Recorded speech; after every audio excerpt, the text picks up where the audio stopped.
Le ministère des uns envers les autres. Le service. C'est le service. Le ministère des uns envers les autres.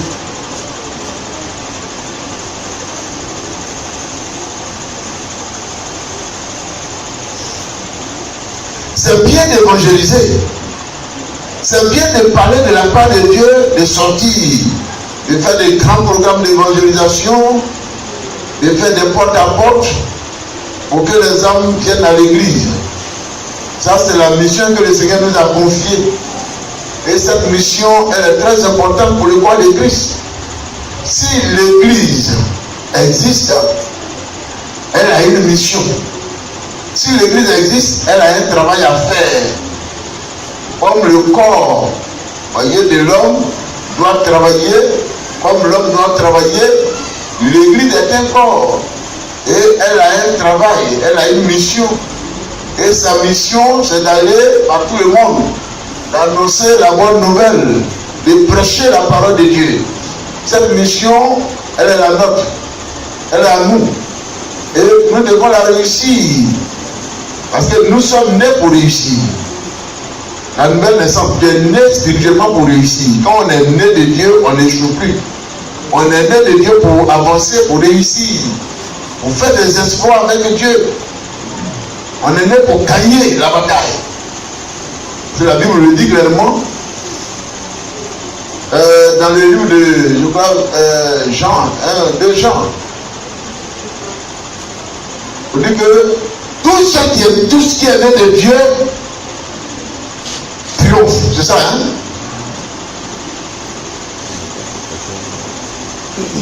Nous sommes nés pour triompher.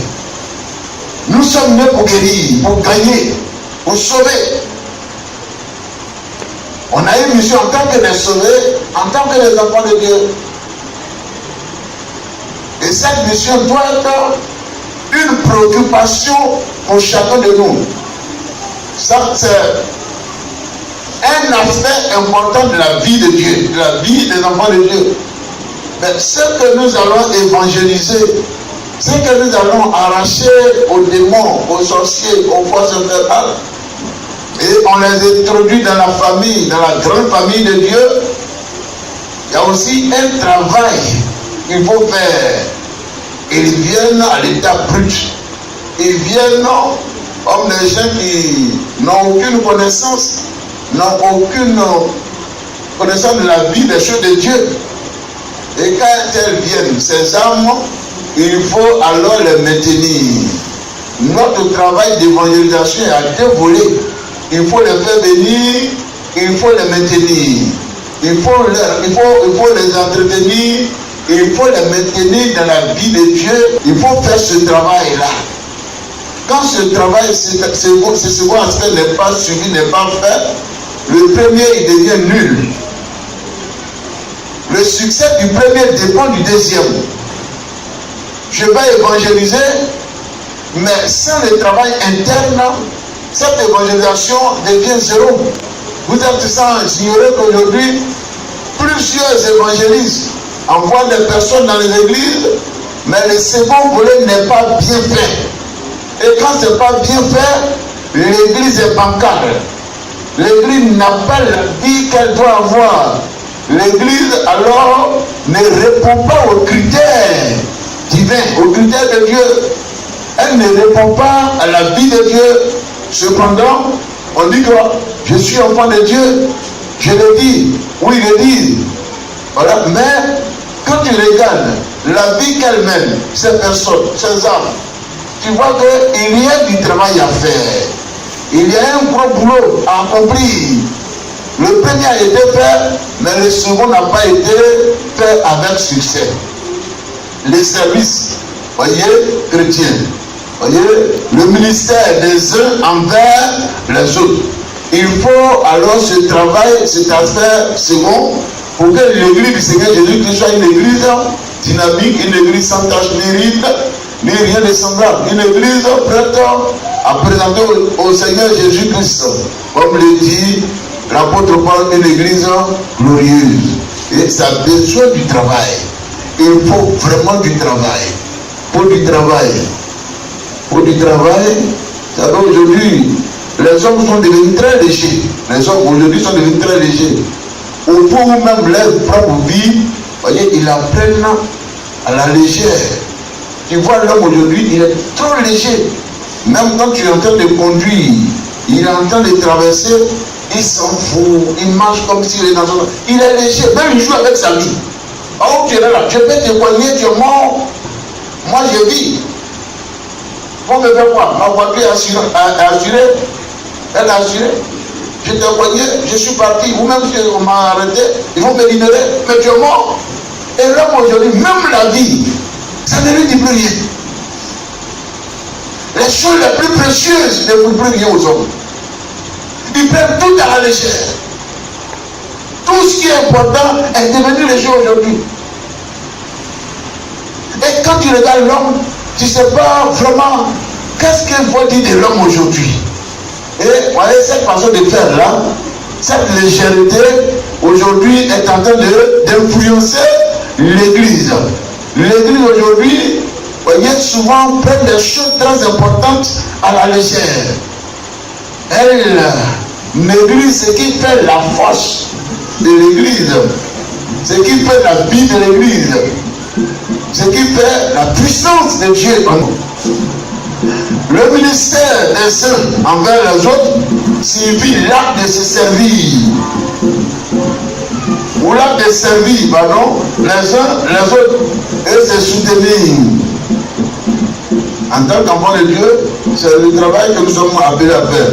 Nous devons nous entraider, nous aimer et prendre soin les uns des autres.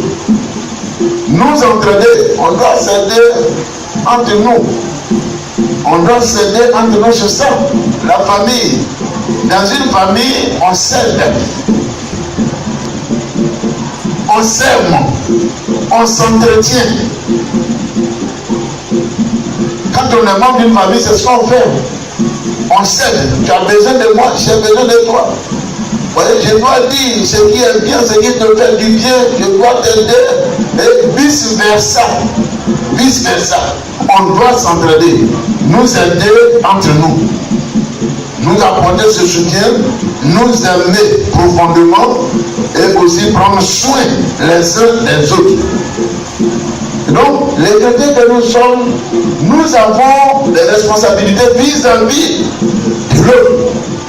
En tant que chrétien, j'ai une responsabilité vis-à-vis de mon frère, vis-à-vis de ma soeur.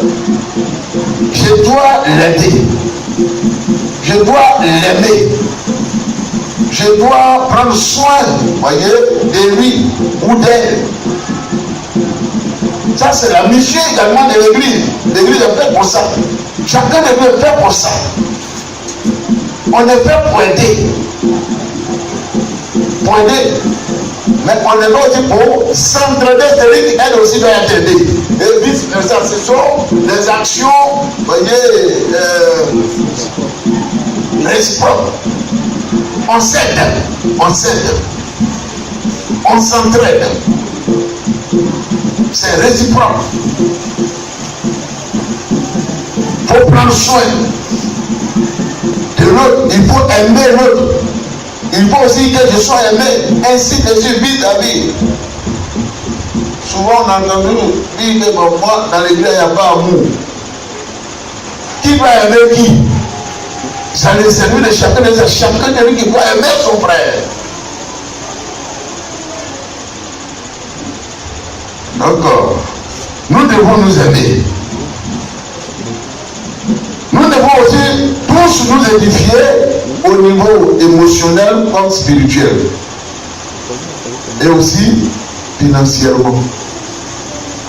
Émotionnellement, spirituellement, financièrement. Ils sont très importants. On en parlera encore le dimanche prochain parce que ce sont des éléments importants. Dans l'église, nous devons pourvoir une aide et un soutien pratique à nos frères et sœurs en Christ qui sont dans les besoins. J'ai un frère qui est dans les besoins, j'ai une sœur qui est dans les besoins. On doit l'aider ou on doit nous soutenir. Il y a un qui n'a pas mangé, moi j'ai mangé, c'est pas normal. C'est pas normal. Il y a un qui souffre, et puis il est seul, il souffre. Selon les textes bibliques, ce que Dieu dit, il ne dit pas ce que tu penses, ou ce que vous pensez. Mais je dis ce que Dieu pense, ce que Dieu dit. Ça doit être l'affaire de tous. Ça, c'est ce que Dieu dit. Mais peut-être que ce n'est pas ce que tu dis, je ne t'en veux pas. Mais il faut que tu dises ce que Dieu lui dit ce matin. Normalement, on doit s'entraider. Et quand un souffre, c'est tout le corps. Paul a pris le corps de l'homme pour décrire l'église. On dit que de même que le doigt fait partie d'un corps, que l'orteil fait partie d'un corps, il a cité plusieurs éléments du corps. Et quand un de ces éléments, une de ces parties est en souffrance, tout le corps ressent la même douleur. Si c'est l'oreille, les yeux ne peuvent pas dormir. Si c'est la dent, les yeux ne peuvent pas dormir. Si c'est l'orteil qui est enflé, qui avait du but, tout le corps respire. Et la nuit est cachée. Où que tu sois, tu ne peux pas. Et cette petite partie-là va t'immobiliser, va conditionner tout le corps. Et ça, vous le savez. Et l'apôtre Paul, en le disant, il a pris l'image, en parlant de l'église, il a pris l'image du corps. Vous dites que normalement, quand un des membres souffre, alors tout le corps doit ressentir cette douleur-là. Cette douleur doit être ressentie par tout le corps. Le corps de Christ, c'est l'église. L'église est un corps. Et nous sommes les membres des uns des autres. Et je ne suis pas sans mon frère. Mon frère aussi n'est pas aussi sans moi. On est liés par un même esprit. On est unis par un même esprit. On a la même vie. On a une même tête que Christ. Et nous formons le corps. Chacun est greffé sur le corps de Christ, sur la tête de Christ. Et chacun est un élément important, un moyen essentiel. Donc, quand un de ces éléments est en souffrance, c'est tout le corps qui est en souffrance. Et quand on comprend comme ça, alors ce corps-là ne va souffrir d'aucune douleur, d'aucun mal. Et il va bien se porter. Et pour que l'église se porte bien, c'est cela. Et l'apôtre Paul a mentionné cela dans le livre de Corinthiens. Et ce matin, c'est de cela qu'il est question. Voyez, nous aimer, nous entraîner, et prendre soin les uns des autres. Nous sommes des frères et sœurs. Quand elle est en souffrance, c'est tout le monde. Et une des actions de notre part est juste que nous établissons des systèmes de soutien biblique. C'est-à-dire que tout ce qu'on doit faire doit avoir des bases bibliques. Voyez ce qu'on fait là, est-ce que c'est biblique? Est-ce que Dieu en parle? Est-ce que Dieu cautionne? On ne peut rien faire sans la Bible. On est basé sur la Bible. Parce que c'est la parole de Dieu. Et la parole de Dieu est la vérité. Il y a plusieurs vérités, mais la vérité de Dieu est la véritable. On ne peut pas l'attaquer. La vérité de Dieu est inattaquable. Moi, ma vérité peut être attaquée. Je peux dire, et puis tu peux me dire non, mais parce que tu as dit ça, c'est vrai, mais est-ce que tu crois que c'est comme ça le bâton? Et puis, des démonstrations, pour moi, peut être annulées. Or, au départ, je m'étais accroché à elle. Donc la seule vérité à laquelle l'homme doit être accroché, c'est la vérité de Dieu. Donc quand quelque chose est vérifié et que c'est biblique, elle doit être soutenue. La chose doit être soutenue. Parce que c'est Dieu qui le dit. Et donc, il y a 3 systèmes fondamentaux. Voyez, peuvent satisfaire à nos besoins personnels les plus importants. Nos 3 systèmes fondamentaux peuvent satisfaire à nos besoins personnels les plus importants. Il y a les systèmes de soutien émotionnel. On en parlera pas aujourd'hui. Il y a aussi le système de soutien financier. Il y a aussi le système de soutien spirituel.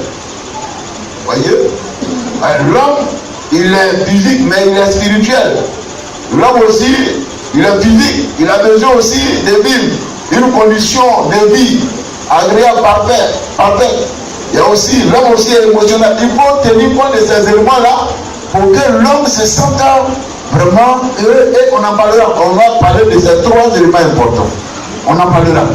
Peut-être dimanche après demain, on en parlera. C'est la manière employée par Christ pour servir son église avec amour. C'est ce que le Seigneur a fait. C'est les 3 éléments que le Seigneur a utilisés pour servir son église, pour nous servir. Vous voyez, il a tenu compte de ces 3 éléments fondamentaux.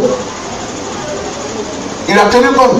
Donc il faut aussi en tenir compte pour aussi diriger, parce que nous sommes les enfants de Dieu. L'apôtre Paul l'a dit: soyez mes imitateurs comme je le suis pour Christ.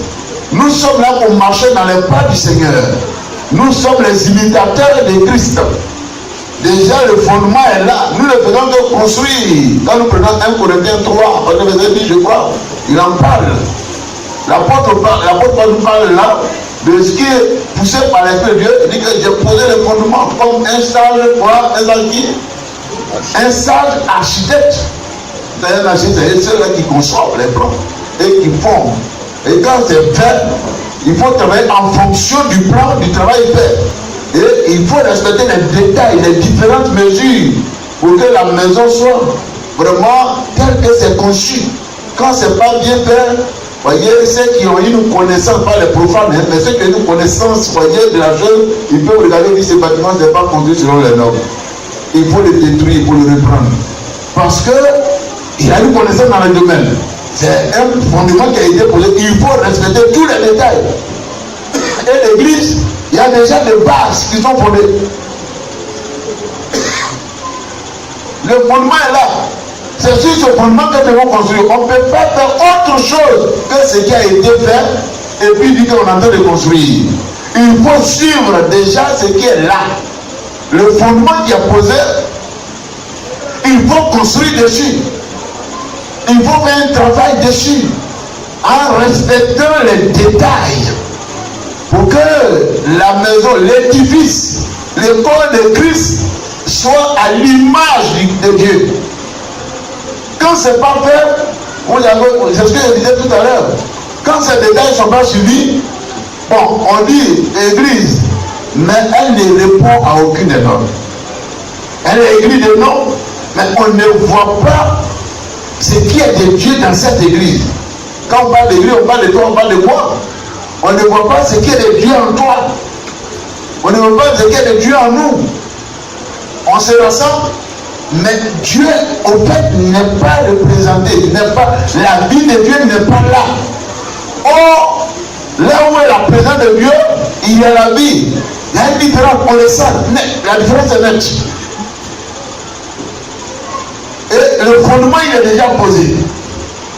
Jésus-Christ a travaillé, voyez, dans cette vision. Il a marché selon ses systèmes, selon ses principes. Nous aussi, en tant que ses frères, en tant que ses collaborateurs, en tant que ses disciples, on ne fait que copier ce que le maître a fait. Continuer exactement, avec exactitude, ce qu'il a fait. Nous continuons de faire la même chose. Nous continuons de réaliser, voyez, ce qu'il voulait réaliser. Il a posé le fondement, nous construisons dessus. Nous, pour lui présenter une église glorieuse, sans tache ni ride, ni rien de semblable. Et tout comme Jésus adore le Père dans le ciel à travers nous, c'est à travers nous aussi qu'il sert les membres de son corps. Ouais, à travers nous, le Jésus-Christ, c'est lui qui parle de nous au Père.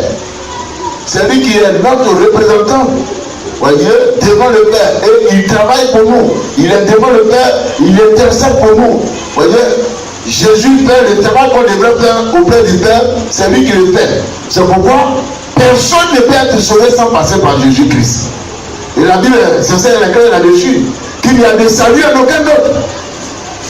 S'il y a quelqu'un qui est sauvé, c'est au travers de Christ. Voyez, c'est lui qui fait le travail. C'est lui qui est pris. Si le Seigneur, notre Père, disait, de ce matin, il s'élève, comme nous sommes changeants. Nous avons, de nous on est chaud, on est bon, de nous on est bien, on est mauvais.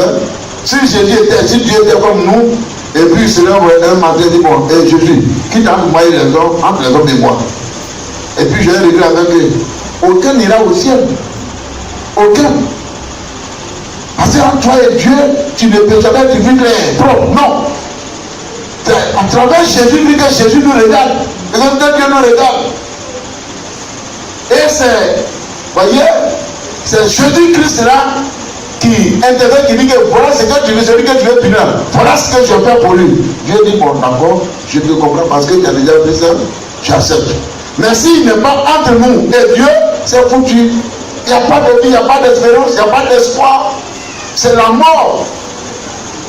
C'est pourquoi on dit aucune religion n'amène au ciel. Aucune religion.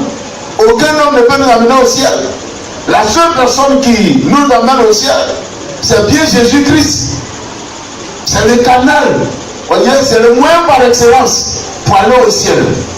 Sinon, notre vie à nous ne nous permet pas d'aller au ciel. Notre vie à nous ne nous permet pas de rentrer dans une bénédiction quelconque. Toi, ta sainteté là, c'est la suite devant l'Éternel. Comme je dis, je fais des efforts, je suis très saint. Dieu te regarde, mais il y a encore des efforts à fournir. Mais comme ton grand frère a payé le prix et qu'il continue de m'importuner au ciel, je suis obligé de t'accepter. Et c'est pourquoi le diable sera sauvé, sinon il ne sera pas sauvé. C'est comme ça. C'est comme ça. Donc, c'est à travers nous aussi qu'il sert les membres de son corps. Le même qu'il est au ciel, c'est à travers nous aussi qu'il sert les membres de son corps. Jésus passe par toi pour servir Diabo, pour servir Kipré. Ouais. C'est ce que le travail que le Seigneur fait. Nous sommes chacun un canal que Dieu utilise. Nous sommes un instrument ou des instruments. Je suis un instrument, tu es un instrument, et nous sommes des instruments que Dieu utilise pour travailler, pour aller vers l'autre, pour parler à l'autre, voyez, pour aider l'autre, pour faire ce qu'il devait faire. S'il était dans ce monde, qu'est-ce que moi Jésus devais faire? Mais comme je suis pris dans le monde physiquement et que mon esprit est dans la vie de Kipré, lève-toi, va voir Diacre, comment on appelle, Lobo. Et Kipré se lève, ça va. Lobo, toi tu vas voir, l'autre là-bas, et ainsi de suite. Et le travail est fait, c'est que Dieu devait faire. Dieu veut utiliser chacun de nous. Vous voyez, c'est à travers nous qu'il sert les membres de son corps. Jésus console les affligés en se servant de nos mains pour leur donner des accolades. Voyez, quand tu donnes une poignée, ou comment on appelle, qu'est-ce qu'il dit? Quand tu as une main, voyez, tu salues ton frère, tu le bénis, tu attends ta main. C'est la main de Dieu. Voyez, c'est la main de Dieu. Quand tu arrives, ou peut-être ton frère, ta soeur qui est peut-être souffrante, ouais, tu mets la main sur elle, ça va aller, et cette petite main-là, qui alors se parcourt le corps de ta soeur ou de ton frère, c'est la main de Dieu. Et puis, alors, à travers cette main-là, le patient ou le malade ou celui qui souffre là, retourne la vie. C'est la main de Dieu. Dieu veut utiliser cette main-là aussi pour, alors, remonter. Quand quelqu'un est malade, quelqu'un arrive, tu es en train de... La personne est soulagée, elle sent la vie, parce que cette main-là, elle est la main de Dieu. Et Dieu utilise nos mains pour le faire. Dieu utilise nos mains, voyez, pour alors, et le Père. Dieu également, il utilise nous tous avec son nom propre, c'est ce que je suis en train de dire. Il désire aussi leur parler avec les lèvres des membres de son corps. Tes lèvres-là, Dieu veut aussi les utiliser pour parler. Et les membres de son corps, le corps c'est l'église. Dieu va utiliser tes lèvres pour parler, ta langue pour parler, pour donner des conseils, pour parler, pour donner la vie. Voyez, Dieu veut les utiliser, c'est ça. Quand je parle à mon frère, en tout cas à travers ma parole, il doit trouver la vie pour tout son corps.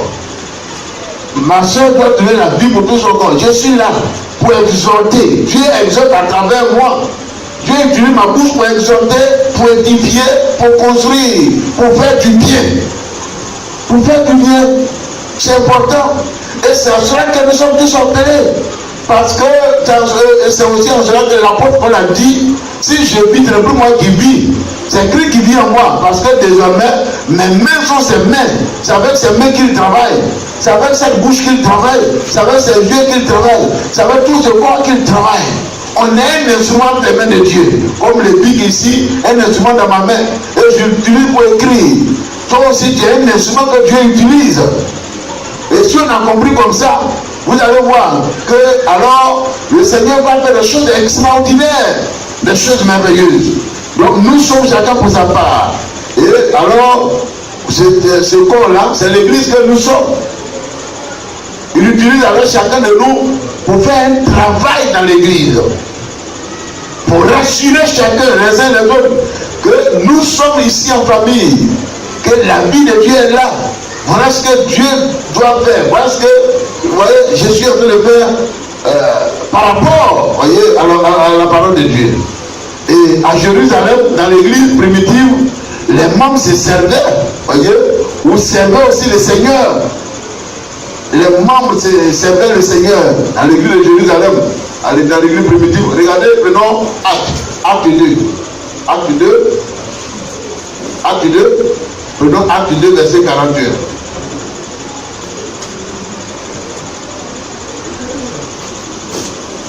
Acte 2.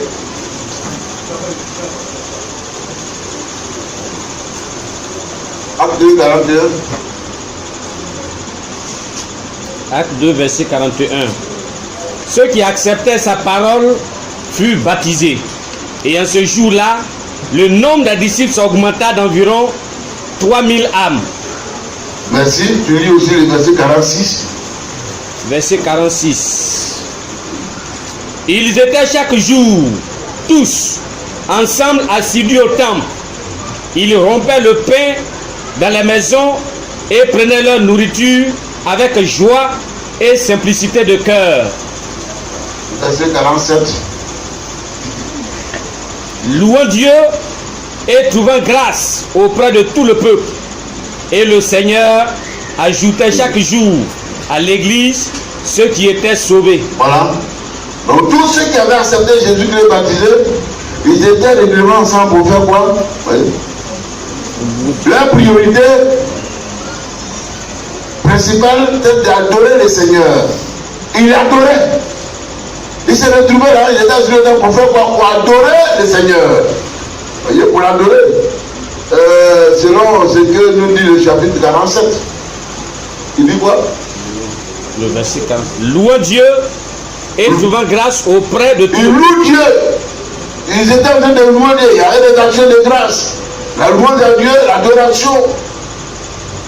Ils servaient le Seigneur. C'était le rôle. Et ils se réunissaient pour le faire. Et le Seigneur était glorifié. Il était adoré. Il était glorifié. Il y avait aussi des actions de grâce. C'était alors là les priorités. La priorité principale, c'est que Dieu soit adoré.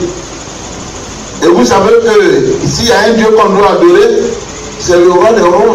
Il n'y a pas de Dieu, en fait. Même s'il y a plusieurs dieux qui sont, voyez, connus dans le monde, mais ce qu'on a révélé, c'est qu'il y a un seul vrai Dieu. Il y a un seul vrai. Voyez, aussi on considère qu'il n'y a pas de Dieu qui puisse égaler à notre Dieu. Donc, ces gens qui avaient compris, ils se réunissaient pour l'adorer. pour les louer. C'est bien fait. Adorer Dieu, reconnaître sa grandeur. Voyez, dire ce qu'il est. Il est redoutable. Il faut reconnaître que Dieu est grand. Il est puissant.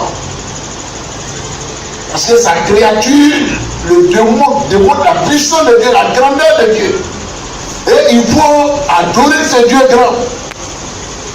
Et tout ce qui est physique est l'œuvre du Dieu vivant. C'est sorti du spirituel. Et donc ce Dieu mérite d'être adoré. Et ce que Dieu fait pour eux aussi. Voyez, il y avait des gens qui étaient guéris, qui étaient sauvés, qui étaient libérés des démons, les esprits mauvais étaient chassés. Et il les louait.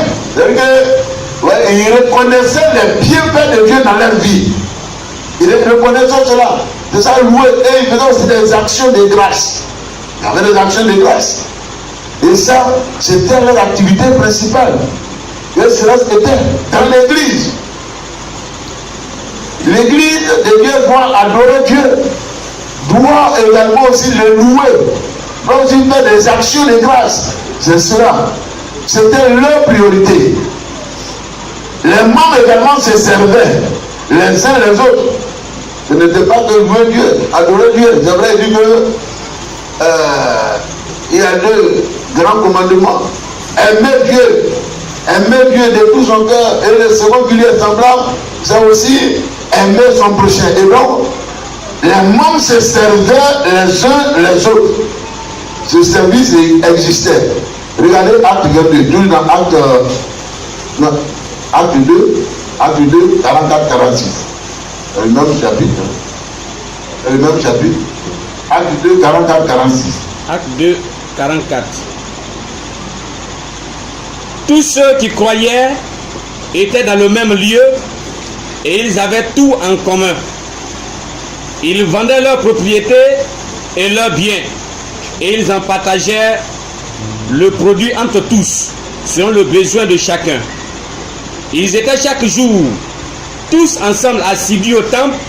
Ils rompaient le pain dans les maisons et prenaient leur nourriture avec joie et simplicité de cœur. Merci. Tous ceux qui croyaient étaient dans le même lieu et ils avaient tout en commun. Ils avaient tout en commun. Ils partageaient des repas ensemble dans leur maison et personne n'avait faim. Ils partageaient tout. Et personne n'avait faim. On était sans abri. Personne n'était sans abri. Parce qu'ils travaillaient à cela. Ils faisaient ce travail-là pour que tous ceux qui étaient sauvés soient dans des conditions meilleures, soient bénis.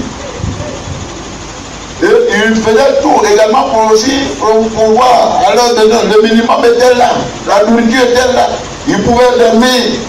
Et ils étaient ensemble régulièrement. Et Dieu était glorifié. Personne n'était sans abri. Chacun donnait ce qu'il pouvait pour aider ceux qui étaient dans le besoin. Chacun donnait. Ce travail a été fait par tous. Ce n'est pas un individu qui le faisait. C'est un travail qui est fait. Chacun mettait la main à la pâte. Selon la capacité qu'il a.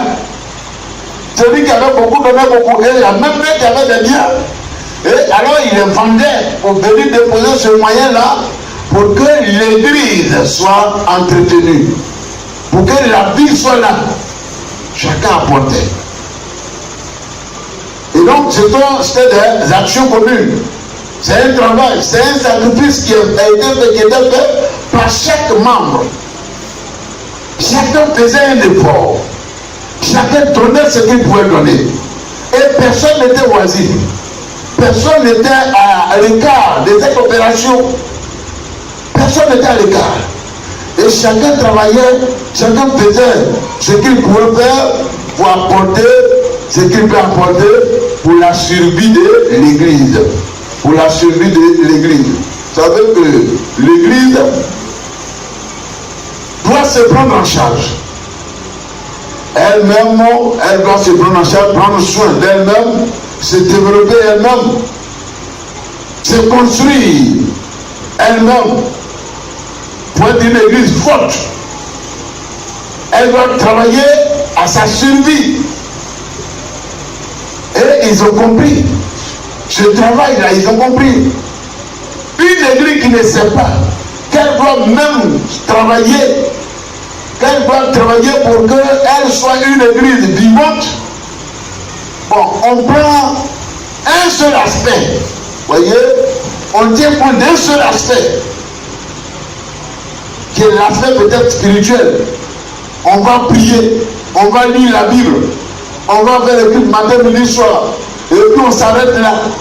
C'est un aspect de la vie de l'église. Éviter l'église de ne pas évoluer. Parce que l'église a des actions à mener. Elle a un travail qu'il faut faire pour qu'elle soit une église stable, équilibrée. Et quand cela était venu là, l'aspect spirituel, c'est vrai, il se retrouvait, il priait. C'est ce que la Bible nous dit. Il lisait la Bible, il priait. Mais ils ne se sont pas arrêtés à lire et à prier. Mais encore, ils ont eu des actions communes. Parce que l'homme, le côté le spirituel, là c'est vrai, mais l'homme aussi est physique. On va prier, on va méditer, mais le besoin physique est là. On fait comment? Il va manger, il va dormir. Qu'est-ce qu'il faut faire? C'est un secret que les premiers ont compris et ça fait une force de l'église primitive. Elle a été une véritable voix. Ils partageaient tout. Repas étaient partagés ensemble, dans leur maison. Et personne n'avait faim. Et ça, vous voyez, à travers ce qui est dit là, vous voyez l'image d'une famille. Ils étaient dans la maison, ils mangeaient ensemble, c'est la famille. Ils partageaient tout ensemble, c'est la famille. Vous voyez? Et personne n'avait le domaine dehors. C'est la famille. Le problème de l'autre était le problème de l'autre. C'est la famille, c'est la vie de l'église, c'est le partage. C'est la communion fraternelle, c'est la convivialité, c'est la vie de Dieu. Et la vie était là. La vie était là. La puissance de Dieu était là. La Bible dit qu'à cause de cette manière belle de faire là, alors il y a aussi le Seigneur qui accompagnait cette église par des miracles et par des conversions. Et chaque jour que Dieu fait, alors il y a des conversions miraculeuses. Il y a des choses extraordinaires. Et Dieu ajoutait chaque jour à son église. Souvent on se plaint que les gens viennent et ne demeurent pas. Mais est-ce qu'on a fait le travail pour le maintien des âmes? Ce travail qui est fait là par le Dieu primitif est un travail, voyez, très important dans l'église. Les gens viennent, mais comment quand ils sont baptisés, la Bible dit, chaque jour Dieu ajoutait. Et quand ils se retrouvaient dans une famille. Dans une famille. Dans une famille. Et ils étaient ensemble et ils mangeaient ensemble. Et celui qui venait dans l'église qui n'avait pas de nourriture, là, il va trouver la nourriture à manger. Celui qui n'avait pas d'affection fraternelle, il va trouver cette affection fraternelle là, il va trouver cette vie. Et cette voyez, relation fraternelle là va naître. Et ce qui lui manquait là-bas, il va retrouver tout dans l'église. Comme il a dit, en Jésus-Christ, nous avons pleinement tout. Nous avons tout pleinement en Jésus-Christ. Selon l'apôtre Paul dans Colossiens, nous avons tout pleinement en Jésus. Et il vient effectivement tout en Jésus-Christ. Ce travail-là, le Seigneur ne descendra pas de façon physique pour le faire. De même qu'il dit notre bouche pour parler. Nos mains, voyez, encourager pour faire son travail. Les mains, il va aussi nous utiliser aussi pour, voyez, mettre tout en œuvre pour que l'église soit une église équilibrée, stable, qui soit capable de faire des choses avec, voyez, certitude, avec vraiment des choses parfaites. Les idées sont là. La sagesse, c'est de Dieu. La connaissance de Dieu qui la donne. Nous avons tout ce qu'il faut pour réussir. pour gagner le monde. On a une mission très importante. Notre mission est de gagner le monde. Nous devons la gagner cette partie. Mais ce n'est pas en restant les bras croisés qu'on va gagner ce monde-là pour marcher. Ce n'est pas en croisant les bras. Mais il y a un travail à faire. Le travail qui consiste, voyez, à les amener à découvrir la vraie famille de Dieu. Et comment elle fonctionne, comment elle vit. Donc chacun devait ce qu'il pouvait pour aider ceux qui étaient dans le besoin. Tout ceci était accompli avec joie. Tout était fait avec joie. Celui qui devait donner, il donnait avec joie, il le faisait avec joie. Et on sentait, quand il se fait avec joie, c'est-à-dire que c'est de façon, voyez, prompte que c'est fait. C'est de façon spontanée que c'est fait. Ce n'est pas de façon, voyez, bousculer les gens, les poursuivre, les acculer, les amener à faire ceci, cela. Non, chacun le faisait avec joie parce que Dieu était dans ça. Ça ne se construit pas un jour. C'est des choses qui se font petit à petit. Et quand on a compris, voyez, d'ici là, le monde saura qu'il y a une église qui est puissante. Mais ça a commencé quelque part. Jésus n'est pas né grand. L'église a commencé dans la crèche. Elle a commencé toute petite. Dans la crèche, et le combat a commencé là. Et une église de bon aussi qui se fait sérieux aussi, commence. Elle a un départ. Elle a un départ. Quand on parle de quelqu'un, c'est parce qu'on dit, mais l'homme là, il a beaucoup d'argent. On voit le fait qu'il a beaucoup d'argent. Mais on ne parle pas d'où il a commencé, comment il était. Mais on voit son beaucoup d'argent. Et je vais être comme lui. S'il a beaucoup d'argent, mais tu sais d'où il est parti. Il y a un travail qui a été fait. Et quand on parle d'une église, on dit que l'église a vraiment, elle a des actions puissantes, elle a des actions glorieuses, elle a vraiment, c'est une église dynamique. Et on voit cet aspect dynamique, mais on ne sait pas d'où elle est venue. Et ça commence un jour. Ça commence un jour et ça se termine un jour. Et c'est pourquoi, alors, ils l'ont fait, voyez. Et la Bible nous dit que chacun, alors, tout ceci était accompli avec joie. Alors, c'est ensuite que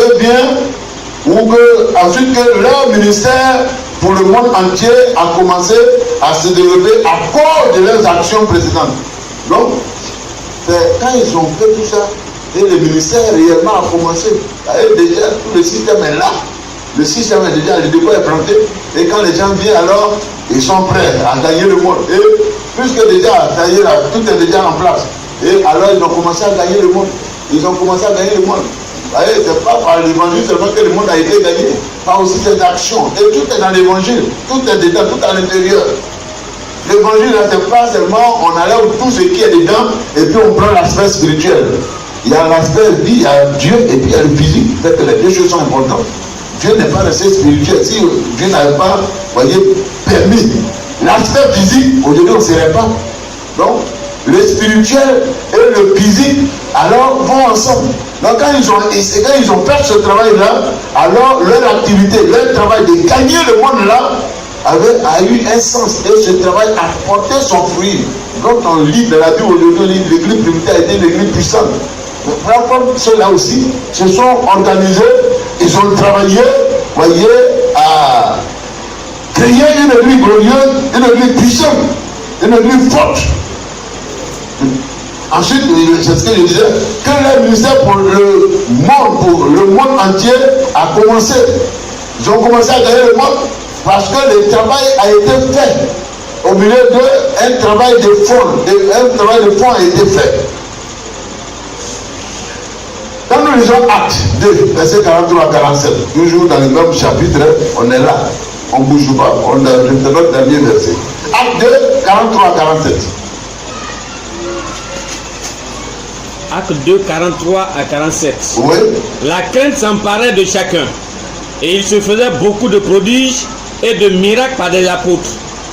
Tous ceux qui croyaient étaient dans le même lieu, et ils avaient tout en commun.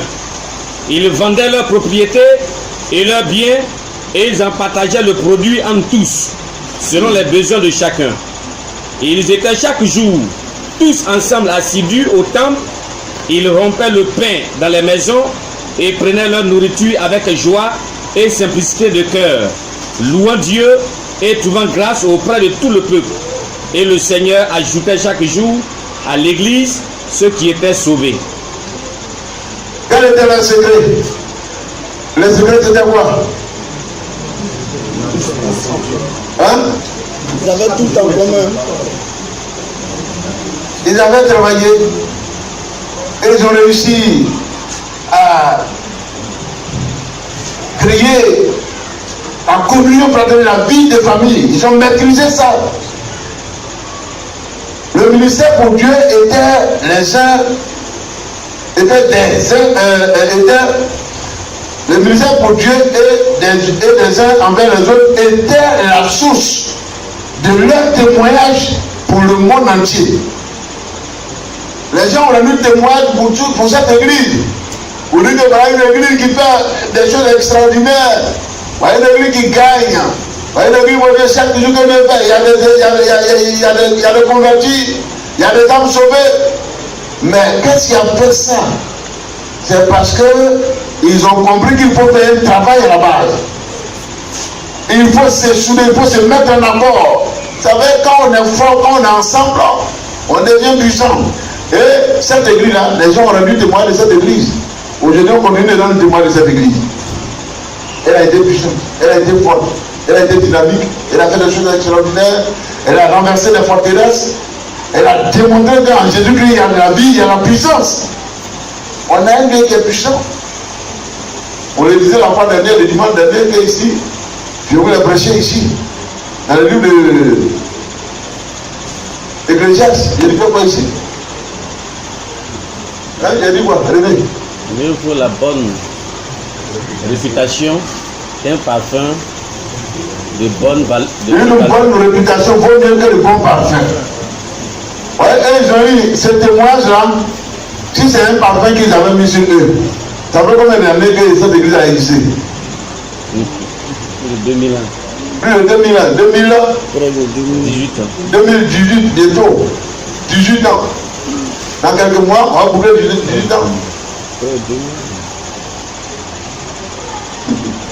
Et c'est ça. Bon, dites-moi, si c'est un parfum qu'on avait mis depuis là, est-ce que ça pouvait encore donner des odeurs aujourd'hui? Est-ce qu'il y a un parfum qui a duré pendant, bon, peut-être un mois, je ne sais pas, mais 1 an, 2 ans? Est-ce qu'il y en a? Il n'y en a pas. Mais les témoins, après des milliers d'années, les témoins encore demeurent. Les témoins demeurent aujourd'hui. Et c'est pourquoi Dieu dit que une bonne réputation vaut mieux qu'un bon parfum. Ce travail qui a été fait il y a de cela 2000 ans, ce travail encore aujourd'hui fait du bien. Quand on regarde ce secret, on se rend compte que c'est important, très bien, et ils ont bien vécu. Ils ont bien vécu, ils ont mené une très bonne vie, qui aujourd'hui est devenue une référence, cette vie, qui est devenue un témoin pour tout le monde entier. Tout le monde veut faire les mêmes choses.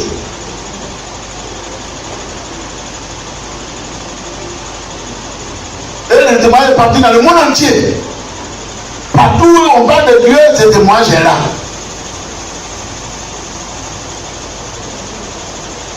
Chaque jour, des nouveaux convertis s'ajoutaient à leur groupe. Mes frères, c'est le secret. Ce qu'ils ont fait, nous on peut faire. On peut faire aussi. Aujourd'hui, c'est l'un des problèmes de l'église. Nous voulons gagner le monde. Mais est-ce qu'on a les moyens pour gagner le monde? Est-ce qu'on utilise également la parole, le programme de Dieu pour gagner le monde? Est-ce qu'on suit alors le fondement qui a été fait, qui a été mis, la fondation? Est-ce qu'on suit cette fondation-là? Est-ce qu'on peut gagner le monde en dehors de la fondation, en dehors de ce que Dieu a prévu, pour ce que les autres ont fait et qui a fait des hommes, des gagnants d'âme puissants à travers le monde antique, le monde passé? Est-ce qu'aujourd'hui on a les moyens pour le faire? Oui, les moyens sont là, mais est-ce qu'on accepte de le faire? Est-ce qu'on accepte de le faire? Mes frères, je voudrais nous amener à comprendre. Qu'est-ce que nous sommes en train de faire ici, à Koumassi Premier, n'est pas des choses extra-bibliques. La famille, ce n'est pas extra-biblique, c'est biblique. Ils l'ont fait. Le résultat a été positif. Les âmes sauvées ont été édifiées. Et plusieurs se sont ajoutés à cause de cette action. Ils ont compris et ils l'ont fait avec joie. Chacun était disposé à le faire. Chacun était pressé et il le faisait avec joie. Et Dieu aussi bénissait avec joie. Et tout était joie. Nous voulons aussi réussir. Nous voulons aussi faire ce travail.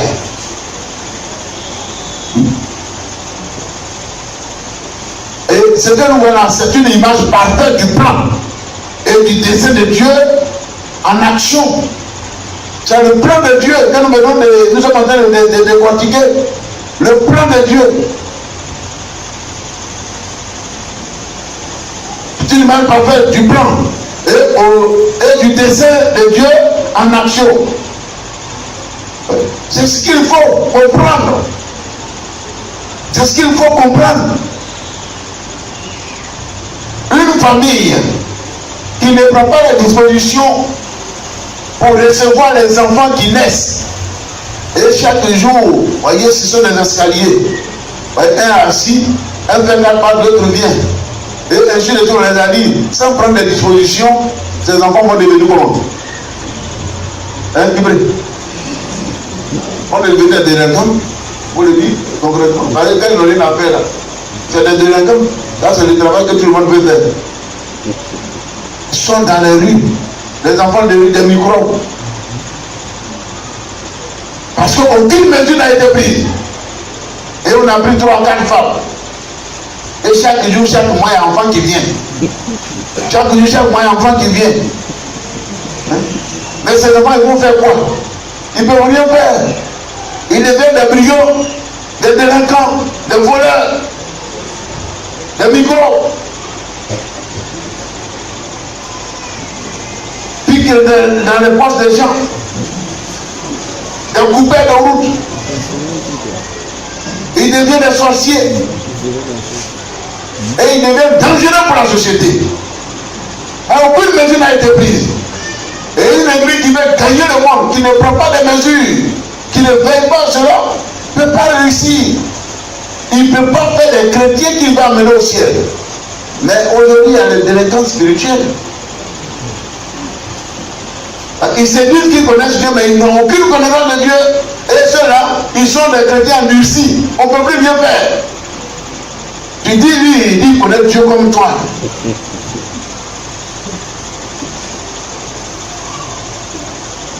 Prenons toutes les mesures. On a du travail à faire. On a du chemin à faire. On a une bataille terrible devant nous. Mais craignons les conditions favorables. Pour que ceux que Dieu va nous les disposer, soient sûrs qu'ils sont en train d'aller au ciel. Allez, les hommes du monde disent quoi? Un bon affamé n'a point de rêve. Quelqu'un qui a fait là, tu as lui dit quoi et puis il va écouter.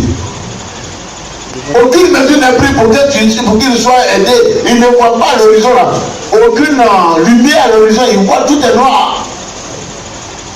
Lui là, tu vas lui dire quoi? Tu vas lui dire non, quand tu vas mourir là, mais je ne suis pas comme moi ici, je fais quoi? Ouais. Tu vas aller au ciel, paradis là, mais je suis pour le moment ici. Je suis pour le moment ici, je ne suis pas encore mort. Mais je ne mange pas, je ne dors pas, je ne fais rien. Non, le salut aussi, c'est pendant que nous sommes dans cette vie-là. Quand quelqu'un est sauvé, il marche dans la gloire du Seigneur ici-bas. Il voit les prémices de cette bénédiction. Au moins, on l'a. Et c'est pourquoi il faut qu'on comprenne que le système de famille, c'est biblique. On nous encourage à conjuguer, à fédérer nos efforts pour qu'on puisse vraiment être fort. On puisse vraiment être fort. À la fin de ce mois, on va vous faire le bilan de tout ce qui a été fait depuis il y a 6 mois de cela. Vous présentez le bilan. Et il faudrait que toutes les familles soient à jour. Le travail que nous sommes en train de faire, c'est un travail profond et fort. Quand c'est compris, c'est vrai que ce n'est pas immédiat. Et une bénédiction, alors il y a du travail à faire avant qu'on entre dans des vraies bénédictions. Mais il faut partir de quelque part. Et ce que nous sommes en train de faire, voyez, va alors nous faire du bien. Elle va nous faire du bien, cette action-là. C'est pourquoi il faut que chacun de nous comprenne. Chacun de nous comprenne et que nous travaillons ensemble. J'aurai encore le temps, je dis qu'aujourd'hui je n'ai pas touché, je l'ai touché, mais le dimanche prochain on en parlera. On en parlera. Donc c'est une main parfaite du plan du dessein de Dieu en action. C'est-à-dire quoi? C'est la bataille de l'église. Et c'est la bataille que aussi même notre frère spirituel aujourd'hui. La bataille de Yael Robert, c'est cela. Comment l'église doit se prendre en charge? Aujourd'hui, il y a des orphelins, il y a des orphelines, il y a des veuves. Mais l'église ne peut rien faire. Est-ce que vraiment nous avons, c'est pas la vocation de l'église, c'est pas ça. Elle doit pouvoir prendre en compte elle-même. L'église doit s'autosuffire. Le ministère ne va pas, ou bien le monde ne va pas venir soutenir l'église. L'église est appelée à se développer elle-même, à se construire elle-même, à s'édifier elle-même, à se créer des voies de moyens pour réussir la mission que Dieu lui a confiée. Jésus a dit à ses disciples, il dit non, nourrissez-les vous-même. N'allez pas là-bas. Vous-même, là, ce que vous avez envoyé, on va les nourrir. Ils ont donné, Dieu a béni, ça marchait. Mais pourquoi Dieu nous bénit cela? Il faut qu'on commence quelque chose pour que Dieu bénisse cela. Il faut qu'on mette une action pour que Dieu bénisse cela. Mais on ne fait rien, Dieu va bénir quoi? Celui qui ont planté, ceux qui ont planté là, il dit bon, on prie pour que Dieu nous bénisse, pour que la pluie tombe cette année. Et toi qui es là, tu pries là. Dieu va te bénir comment? Tu n'as rien fait. Tu n'as rien fait. Et ce que nous sommes en train de faire, il faut qu'on accepte, il faut qu'on comprenne, qu'on mette ensemble, qu'on réfléchisse. Voilà ce qu'on va faire, voilà ce qu'on va faire. Et Dieu va accompagner cela, et la joie sera dans l'église. Nous serons tous heureux, et Dieu va nous bénir pleinement. Et nous allons gagner. Alors, bon, on ira dans les détails encore le dimanche prochain. Et vous allez comprendre beaucoup de choses. Que le Seigneur nous bénisse. Amen.